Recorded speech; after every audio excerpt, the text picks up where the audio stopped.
Should have clapped below the speaker. All right, thanks, folks, for joining us again on Family Through Service, Veterans to Veterans Group video podcast. And today we have with us a great friend of ours, Armand, paratrooper with the 101st Airborne Division, served in Vietnam, and he's going to tell us some of his situations that he had over in the Nam, where he got a little injury. A baby wound. Something he was able to walk off. Something he was able to just get up and walk off. Yeah, rub some dirt on it. Rub some dirt on it, and he was able to. No, all joking aside, he was severely wounded over in Vietnam and has been paying for it ever since. That's figuratively and literally. With that being said. But before we get into that, Armand, I just want to kind of talk about your time in. So you joined the Army, and so you were not part of the draft, correct?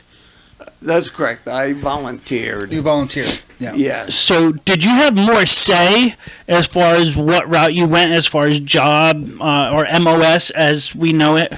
Yes, because I signed a contract with the military. I wanted to be Special Forces troop. That didn't work out, and I ended up with the 101st Airborne, as they are known as the Screaming Eagles. Mm-hmm. And I am proud that I served with them. I made a number of jumps. Some were exciting. I saw some people who didn't find it so exciting as they bounced off the ground because they shoot. I imagine there wasn't much bouncing, though, correct? I mean, you don't bounce high. Yes, you bounce. Now, was their last jump. In this, when was this? What year, approximately, when you started your service? I joined. Let me back up. I was actually in the National Guard because they had the draft at that time, and to get out of serving in Vietnam, which was going on, and I joined the National Guard, and I was there with them for 3 months. Yeah, and I knew that's not what I wanted to do. Yeah. I got a lot of flack from the National Guard when I went and signed a contract with the Army. They told me that there was a war going on and people were being killed. And I knew that was the case. Right. Where are you from, Armand? Where'd you grow up? I grew up in a little town called Danielson, Connecticut. Yeah. Did they have education there? Did you go to school? Yes, I went. I was born Catholic, raised Catholic, and went to Catholic school. So through 8 years. In all that education, did they ever mention that when you go to war that people die? Or was this the first you've ever heard that? War movies were very prominent at that time. Yeah. And especially with the new invention of television. Right. It's true, yep. We actually got to see some war movies. Yes. Yeah. So when the National Guard told you people were dying, it didn't come as a surprise to you? Not a complete surprise. No, that came as a surprise because it happened to be a sergeant who was chicken shit.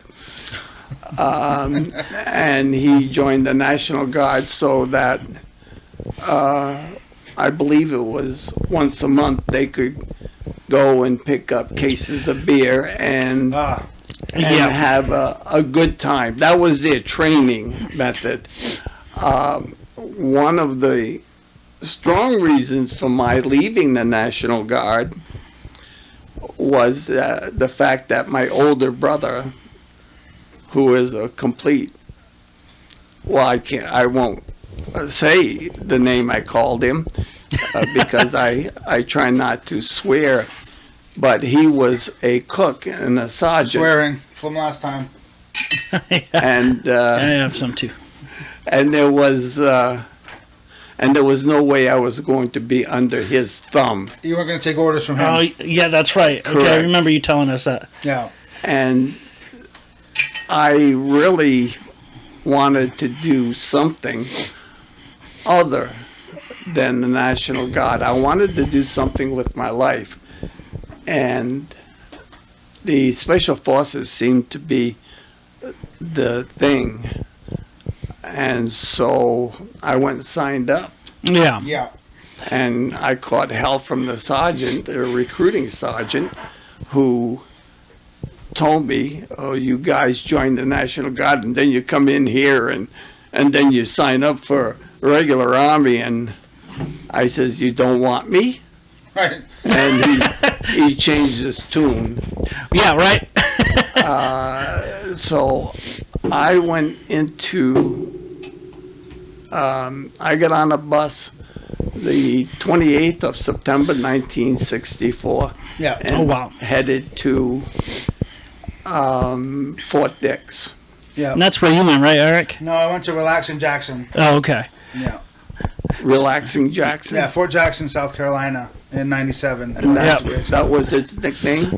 They call it Relaxing Jackson. Yeah, see, in the Marines, there's only two. There's one on the East Coast, one on the West Coast. So, Yeah. so you guys have a lot more. There's a lot of yeah, other places so- to go to base. Yeah.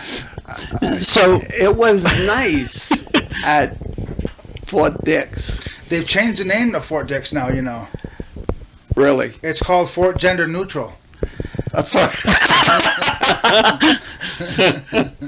But anyway, yes. But I'm going to tell you, I would have preferred to have enlisted the way it is now with the females and so on. We were separate, and it was kind of hard on us recruits. I turned 21 during basic training. Yeah. So I was kind of an old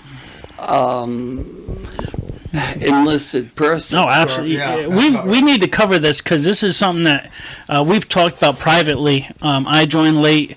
Your son joined late. Yeah, I joined so, early. Yeah. So it was a little easier for me. I joined as a kid, basically, at 17. So, Yes. yeah.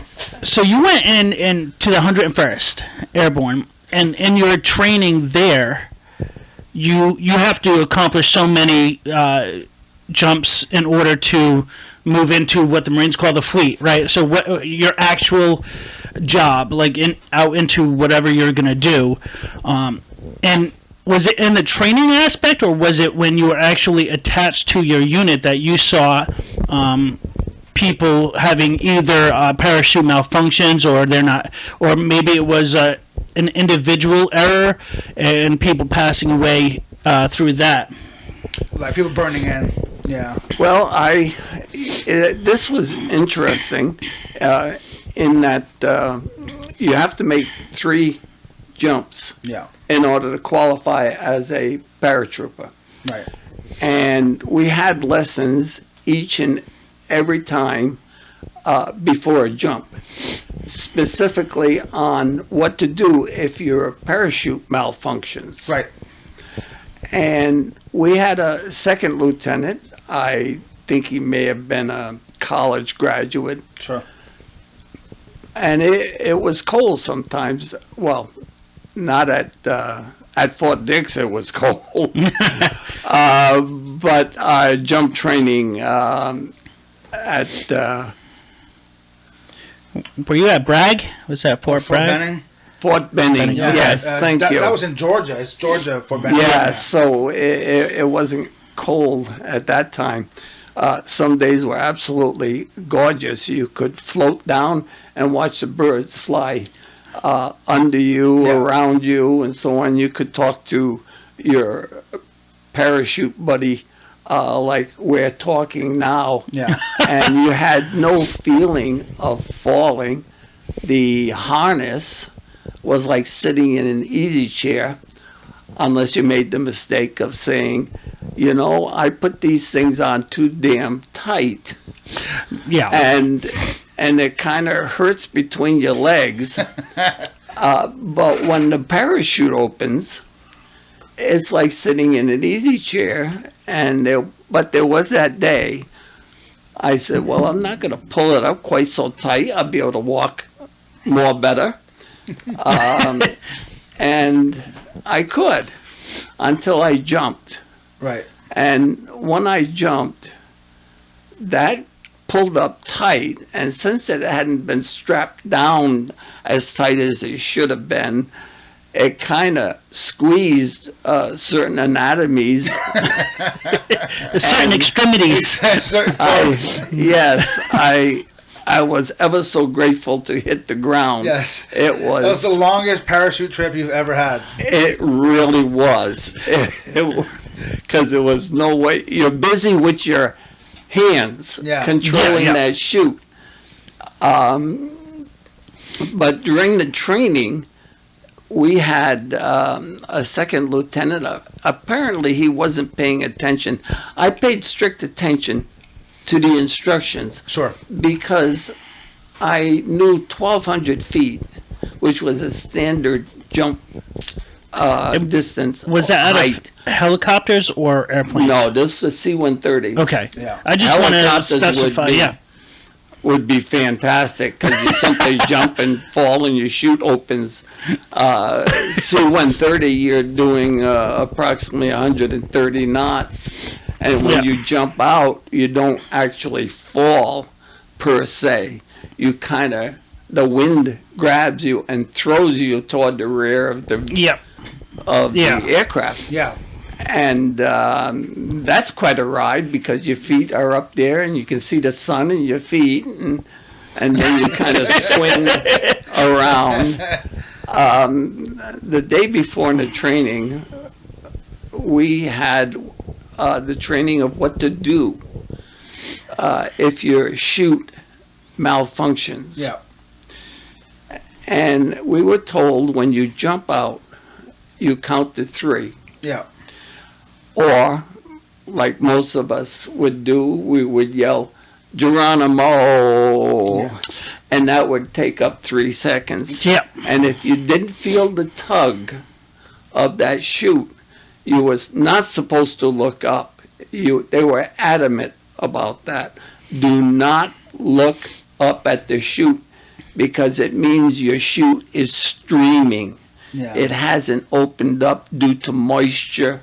Yeah. And what have you. So it's just waving over your head, and it can hypnotize you. Yeah. The problem with that is once you do that, you can't take your eyes off of that look, and then you forget all about your reserve. And you don't have much time, right? You have no time. Oh, shit, yeah. If you don't feel the tug, and you've counted to that 3, and there's no tug, you must immediately pull your reserve. Yeah. Yeah. Then you must make sure it goes up and not tangle with your streaming chute, because they can get together and start rubbing, and then you have a fiery streamer that'll catch fire from the friction. Yeah. It may be beautiful from the ground, not so great for the guy who's hanging at the bottom. I can imagine, yeah. I never saw one of those, but this second lieutenant hadn't paid attention. I had already made my jump. There were a number of us down there. Yeah. And at 1,200 feet, you can yell and they could pretty much hear you. Yeah. And his chute was streaming. Yeah. And we could see him looking up and hanging onto the risers. And just staring up, we started yelling, pull your chute, pull your reserve, and we're doing it in unison to get to get more of the volume. Yeah, volume and, yeah.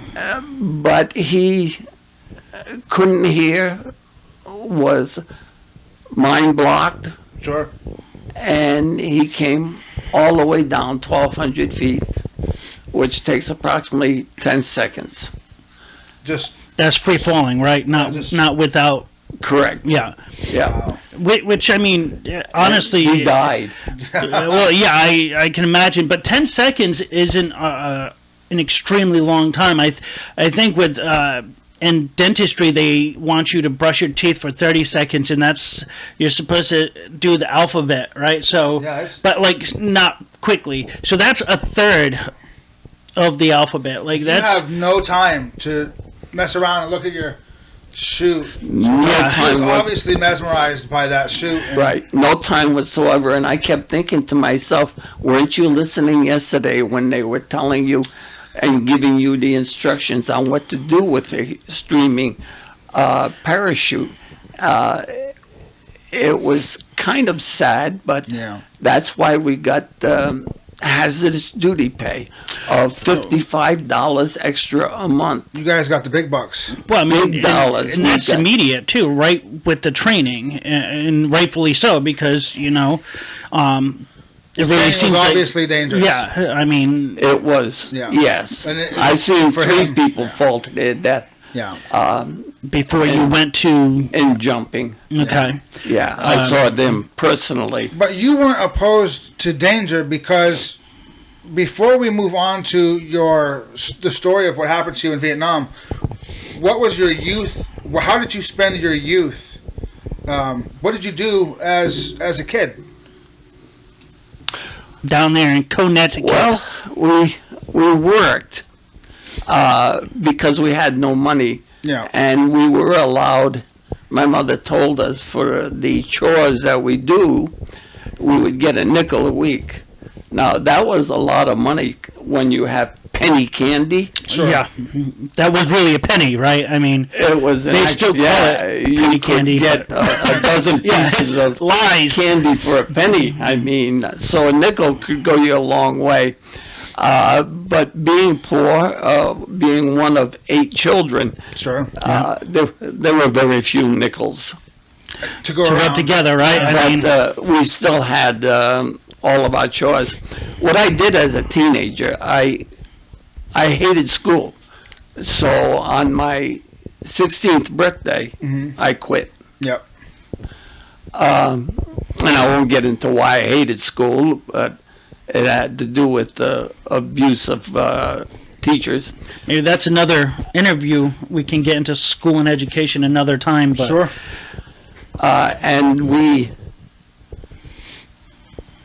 So I went to work, and I ran into a guy who owned a motorcycle. Yeah. And I had always heard they were very dangerous. Oh, sure. And anybody who drove a motorcycle was crazy. Right. And he talked to me, and he gave me a ride home one night. On his bike. On his bike. Yep. And as soon as we took off down the road, it was like a lightning bolt that struck me. It was the most fantastic thing I had ever felt in my life. That's what I want. Yes. Start saving those nickels. And working 2 jobs and overtime at my regular job, I finally managed to get an old Harley. Yeah. Which was cool, but that's it on a Triumph Bonneville. Yes. TR6, which weighed 360 pounds, less than 500 pounds with me on it, and it had 70 horses. Yeah. And I fixed it up a little bit by putting in twice the amount of gas that it should be getting. It was a little logy taking off, but once I hit 3,000 RPMs, it would just flying overhead. Yeah, it was your stomach. Did that too. And I will have to tell that story, because later after the service I did become a state police officer, and I ended up working with a particular state police officer who was a real dink. And those are the mild words we called them, because he was always at the hangout where us kids were. Yeah. And he would pull us over all the time. He was just harassing us. Yeah, you have It's those that bully mentality, bully right? mentality. Yeah. Badge heavy, whatever you want to call it. SEAL. Badge heavy is Yeah. it was the terminology we used. Look at this, I got this badge. Yes, you do, but you got no humanity. I raced one summer Sure. on a smaller borrowed bike, because you couldn't race 650 cc. I think that's what I had. Triumph motorcycle, and it could do wheelies. I did a wheelie at 115 miles an hour, power shifting. I would get out of work on Friday night, and I would ride all night. So how'd you get away from this trooper? Well, I thought I had had enough. And so he always was in the same place. He was hiding at a gas station. Yeah. Behind signs and things. And so I had had enough one evening, and I pulled up kind of in front of him on my Triumph, which could do a wheelie right straight off the ground. Sure. Right. It could do 0 to 30 in 1.1 seconds, 0 to 60 in 3.4 seconds. It's a fast bike. There was only one other faster, and that was by milliseconds. Yeah. Yeah. And so as I came in front of him, I also had modified my mufflers. Mm-hmm. They were legal, but they were a little bit loud. Right. I imagine There a was little. no back yeah. pressure. Yeah. Very scientific terms here. Yes. Dink, We, a little loud. And as I got in front of him, and of course he was watching me, because that bike was a little bit loud. And as I got in front of him, I power shifted and did a wheelie. And I just kind of cruised in front of him. And I knew what he was going to do, because he'd put you over for no reason anyway. Oh, that's a reason. Yeah. And as soon as my front wheel hit the ground, that's when I cranked on it. Yeah. And I could see him come out of his parking spot. And I made sure I stayed far enough ahead so he couldn't get my registration number. Right. Motorcycle plates were smaller, so it was more difficult to see. And I kept him back just the right distance so he couldn't do that or identify me. And I did wear helmets back then. And I took a left onto a back road. And then I took another left after I saw he was following. And it climbs this hill and then drops off. Yeah. And if you're going fast enough, you climb the hill, and especially on the bike, you kind of get 2-3 feet off the ground, and you just kind of float. And I was able to stop then, because motorcycles could stop very fast. Sure. And I was able to spin around, and I cut everything off, and I could hear that big 424 cubic engine and the cops had roaring up there, because he was determined to catch me. How He wanted to get you, yeah. Yeah. And he did. He knew the roads, but I don't think his mindset was in the right place. And he came over, and I think he left the ground by about a foot. Oh, jeez. And when he came down, he slapped down on all four of the suspension. And as he went by wobbling, I kind of looked at him and waved. And then I turned on my lights and took off. The next thing we saw was I went to the hangout, and all the guys were there. Yeah. And they said, "Come Barry, what are you doing? And I said, nothing. And pretty soon the wrecker was coming because he had busted all four suspension. Yeah. And he never did that again. He I think got a talking to. His lieutenant, I think, said, knock it the heck off, This is expensive to fix. Yeah. So we've learned a little bit about your youth and why you weren't risk averse, so that we're going to cut here and we're going to go into the next segment where we're going to talk a little bit about what happened to you over in Vietnam and then where that leaves us today, if that's a plan. So I'm going to thanks for joining us, folks, and see us on part 2 with our interview with Armand.